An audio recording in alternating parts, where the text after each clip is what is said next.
तोरा चलते तो हम अंसा के रहते,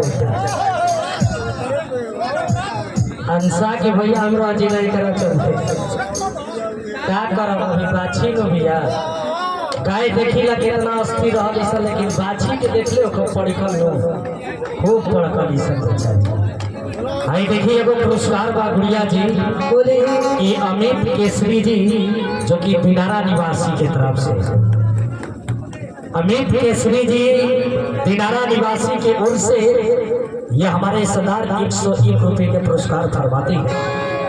हम श्रीमान को मेरी कंपनी की तरफ से लाख लाख धन्यवाद है। तनी हेने भेजा हो, तनी हेने भेजा बुचिया के अब डांड मारे के भीतर का चल जाता। देखो कहल गई बा कि खैले बानी भूखाइल नहीं खी तोहरे भरोसा यही जगह आई नहीं खी, खैले बानी भूखाइल नहीं खी तोहरे भरोसे यही जगह आई नहीं खी। हमारा के देख के मुंह घुमाव तड़ू तो तोहरो मुंह देखे खातिर हम खाई नहीं खी।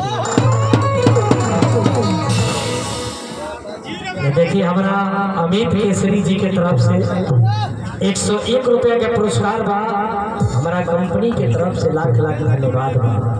लेकिन देखिए वो सरदार सनचका ले स्वागत करते गुड़िया जी बोले कि कहा गई बा कि दुश्मन मिले सवेरा मतलब यार ना चाहिए,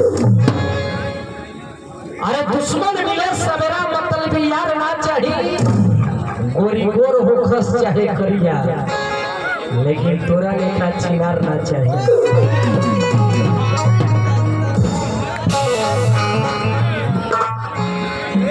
तो कहली पूछू तो हम तोरा के बोले गई हम बोला दे तो मत इसकी भाग हमरो धीरे अच्छा जवान हो जाए ऐसा बात नहीं है, तो शुरू में तो थोड़ी जवान हो गए धीरे धीरे जवान